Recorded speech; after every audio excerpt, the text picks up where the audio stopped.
पुष्टि मार्ग के भक्तों और महाप्रभु के शिष्यों में उनका व्यक्तित्व अत्यंत विशिष्ट और महत्वपूर्ण स्वीकार किया जाता है। वे बहुत बड़े भगवदीय थे। श्री कृष्णदास जी महाप्रभु वल्लभाचार्य जी के शिष्य थे। महाप्रभु ने ठाकुर श्री श्रीनाथ जी की सेवा को संपूर्ण भार इन्हें सौंपा था। एक बार आप श्री ठाकुर जी की सेवा कार्य के लिए दिल्ली गए हुए थे। वहां बाजार में कढ़ाई से निकलती हुई गर्मा गर्म जलेबियों को देखकर आपने मानसिक सेवा में ही उन जलेबियों का श्री श्रीनाथ जी को भोग लगाया। भाववश भगवान ने उसे स्वीकार कर लिया। फलस्वरूप जब मंदिर में भोग उसारा गया तो विविध भोग सामग्रियों में जलेबी का थाल और हाथ में जलेबी प्रत्यक्ष मौजूद पाई गई। ऐसे ही एक बार आप आगरा गए थे।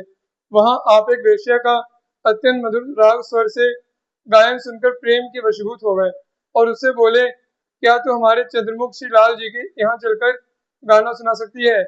वेश्या ने इन्हें गुण राग तथा प्रेमी देखकर इनके साथ चलने की स्वीकृति दे दी। फिर तो ये भी लोग लाज को सर्वथा दूर कर उसे साथ लेकर चल दिए। श्री कृष्णदास जी उस वेश्या को अपने संग श्री श्रीनाथ जी के मंदिर में लिवा लाए और बोले, आज तक तुमने संसारी लोगों को रिझाया है, अब हमारे श्री लाल जी को रिझाओ। देखो ये कैसे रिझवा रहे हैं। वेश्या श्री श्रीनाथ जी का दर्शन करते ही प्रेम मतवाली हो गई और स्वर साधकर उसने आलाप किया। श्री कृष्णदास जी ने पूछा, क्या तुमने मेरे लाल जी को अच्छी प्रकार देखा? उसने कहा, हाँ मैंने देखा। दर्शन मात्र से हृदय को अत्यंत अच्छे लग रहे हैं। वेश्या ने अपने नृत्य गान तान भाव भरी मुस्कान और नेत्रों की चितवन से श्रीनाथ जी को एकदम रिझा दिया। उसने एकदम तदाकार होकर नृत्य गान किया। प्रेमाधिक्य के कारण उसका शरीर छूट गया। श्री ठाकुर जी ने उसके जीवात्मा को अंगीकार कर लिया। वेश्या ने अपने हृदय में प्रेम भाव भर रखा था और भगवान भी प्रेम की भूखे हैं। अतः उसकी जाति पाति या कर्म पर दृष्टि न देकर उसके हृदय के प्रेम को ही अपने हृदय में धारण कर अपना लिया। श्री प्रियदास जी ने श्री कृष्णदास जी से संबंधित इन दो घटनाओं का इस प्रकार वर्णन किया है। प्रेम रस रास कृष्णदास जो प्रकाश कियो, लियो नाथ मानी सो प्रमाण जग गाइए। दिल्ली के बाजार में जलेबी सो निहारी नैन, भोग ले लगी विद्यमान पाइए। राग सुनी भक्ति नीको, भय अनुराग बस, शशि मुख लाल जुकुल जाई के सुनाइए। देखी रिझवार रिझी निकट बुलाई लई, लई संग चले जग लाज को बहाइए। निके अनहवाए पट आभरण पहिराए, सोदो हु लगाए हरि मंदिर में ले आए हैं। देखी भई मत वारी कीनी, ले अलाप चारी, कहियो लाल देखे, बोली देखे में ही भाए हैं। नित्य गान तान भाव भरी मुस्कान, जग रूप लपटान नाथ निपट रिझाए हैं। वे के तदाकार तन छूट्यो अंगीकार, करी धरी उर प्रीति मन सबके भिजाए हैं। एक बार श्री कृष्णदास जी श्री सूरदास जी से मिलने गए। पद रचना के प्रसंग में श्री सूरदास जी ने विनोद में कहा कि आप तो कविता करने में बड़े प्रवीण हैं, अतः कोई ऐसा पद बनाकर कहिए गाइए जिसमें मेरे पदों की छाया न हो। श्री कृष्णदास जी ने 5-7 पद गाए। श्री सूरदास जी उन पदों को सुनकर मुस्कुराने लगे तथा पूछने बताया कि आपके इस पद में हमारे इस पद की छाया है। श्री कृष्णदास जी बड़े संकुचित हुए। श्री सूरदास जी ने कहा कि अच्छा, कोई बात नहीं, कल प्रातः काल कोई नया पद बनाकर आकर मुझे सुनाना। निवास स्थान पर आकर श्री कृष्णदास जी को भारी सोच हुआ, क्योंकि कोई भी भाव श्री सूरदास जी से अछूता नहीं मिल रहा था। श्री कृष्णदास जी की सोच का निवारण करने के लिए प्रभु ने स्वयं एक अत्यंत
सुंदर पद बनाकर श्री कृष्णदास जी की शैया पर रख दिया।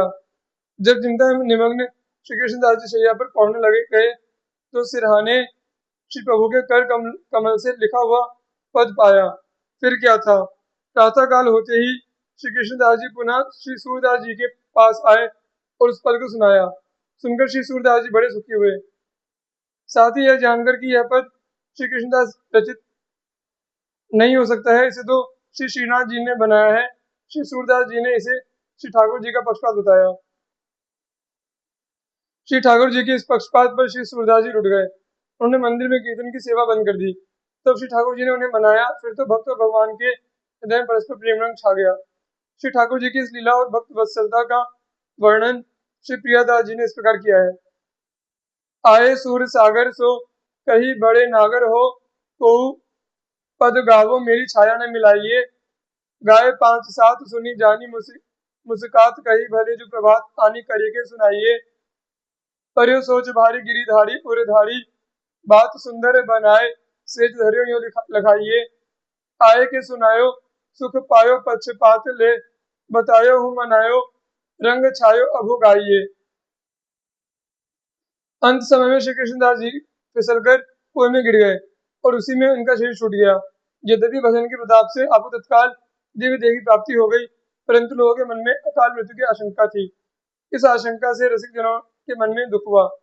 सुजान शिरोमणि श्री श्रीनाथ जी ने भक्तों के हार्दिक दुख को जानकर उसे दूर करने के लिए तथा लोगों की आशंका का निवारण करने के लिए श्री कृष्णदास जी का परम सुखदायी ग्वाल स्वरूप लोगों को प्रत्यक्ष दिखला दिया।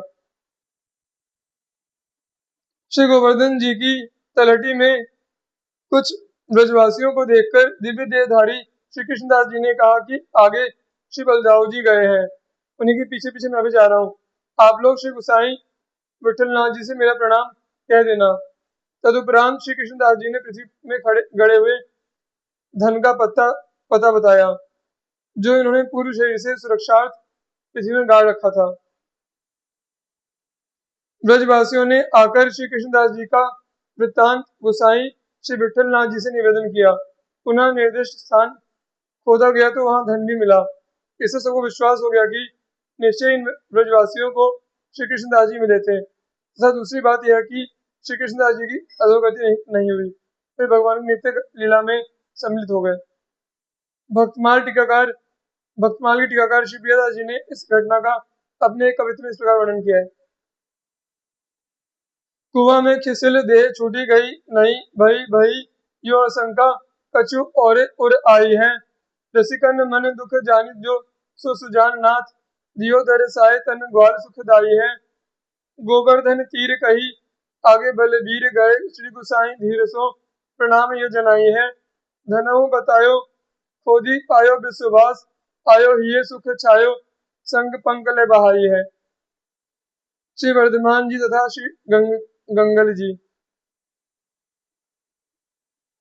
श्री भागवत बखानी अमृतमय नदी बहाई, अमल करी सब अवनि तापहारक सुखदाई। भक्तन सो अनुराग दीन सो परम दयाकार, भजन जसोदानंद संत संघट के आगर। भक्तन सो अनुराग दीन सो परम दयाकर, भजन जसोदानंद संत संघट के आगर। भीषम भट्ट अंगज उदार कलिजुग दाता सुगति के, वर्धमान गंगल गंभीर उभय थम्ब हरि भगति के।